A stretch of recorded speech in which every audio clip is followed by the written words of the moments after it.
আমাদের plan wise আমরা first half ঠিক ছিল, সেকেন্ড হাফে ঠিক ছিল, শুধু আমাদের মানে আলামিন ফার্স্ট হাফে খুব বেশি রানিং করাতে সে লাস্ট একটা ক্রস ওইটা করতে পারেনি, আটকাতে পারেনি, কারণ ওইটা তার আটকানোর কথা ছিল।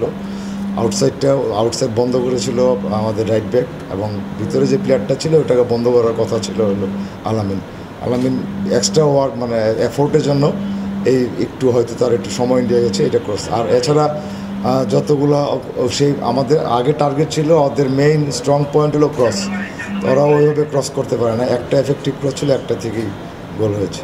ফিটনেসের থেকে বেশি কাজ করেছে মেন্টালিটি। আমি কালকেই বলেছিলাম যে আসলে আমরা খুব তাড়াতাড়ি মানে হতাশ হয়ে যায়, যে মোটিভেশনটা থাকে একটা কনসিডার পরে সেখান থেকে বেরোয় আসা খুব কঠিন। আরেকটা জিনিস হলো আমার টিমটার মানে টিম ডেপথটা ওই পর্যায়ে না, আপনারা চেঞ্জিংগুলো দেখেছেন যে আসলে আমাদের যে ব্যাকলাইনে কামরুলের রিপ্লেসমেন্ট আমাদের এখনও নাই, কিন্তু কামরুলকে আরও আগে চেঞ্জ করার প্রয়োজন ছিল, সেটা হয় না। টিম ডেপথের জন্য একটু প্রবলেম হয়েছে। কালকে বলেছিলাম আমরা তাদেরকে খেলতে দিব, তারপর ডেস্ট্রয় করব, তারপরে অ্যাটাকে যাব, এবং সব কিছু ঠিক ছিল, কিন্তু ওই মিসগুলা আর এবং লাস্টে আলামিনের যে ওইটার থেকেই আমাদের স্ট্যান্ডার্ড ওরা জানে, আর ওদের প্লেয়ারের স্ট্যান্ডার্ড ওরা জানে। ওরা তো আপনার অল আউট খেলবে এবং পজিশনিং করবে, উইং প্লে করতে চাবে।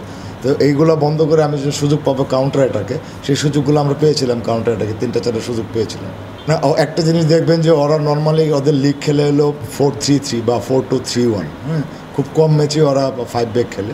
আজকে কিন্তু তাদের প্লেয়ার সেভাবে সাজিয়েছিল, মানে 3-4-3 জন্য ওরা শুরু করেছিল। যখন আমার দুইটা উইং সবসময় উপরে থেকেছে, তখন কিন্তু আবার ওরা 4 ব্যাক করেছে, মানে তারা অ্যাডজাস্টমেন্ট করেছে। অল আউট খেলার জন্য রিসোর্স থাকতে হবে, এনাফ রিসোর্স না থাকলে আপনি কিছুই করতে পারবেন না। আপনার যদি মিডফিল্ডে একটা ডাইনামিক প্লেয়ার থাকতো, যে বলগুলো যেভাবে সার্কুলেট করতো বা চতুর্দিকে খেলতে পারতো, আমাদের এই লোকাল মিডফিল্ডার সেভাবে সেটা পারেনি। আর যদি একটা উইঙ্গার থাকতো ফরেন, তাহলে অবশ্যই ইব্রাহিম যে ভুলগুলো করেছে সেই ভুলগুলো করতে পারতো। অভিজ্ঞতা তো অবশ্যই হয়েছে, কিন্তু এখন কথা হলো আমার ইন্টারন্যাশনাল ম্যাচের অভিজ্ঞতা আমি আরেকটা ইন্টারন্যাশনাল ম্যাচে ইমপ্লিমেন্ট করতে পারবো। এই ইন্টারন্যাশনাল ম্যাচের এক্সপিরিয়েন্স আমি আমার লোকাল লিগে আমি ইমপ্লিমেন্ট করতে পারবো না। নাটা জেলি আর পানীয়র এক অসম কম্বিনেশন ড্রিঙ্কো। চিল থাকতে চান, ড্রিঙ্কো চাবান।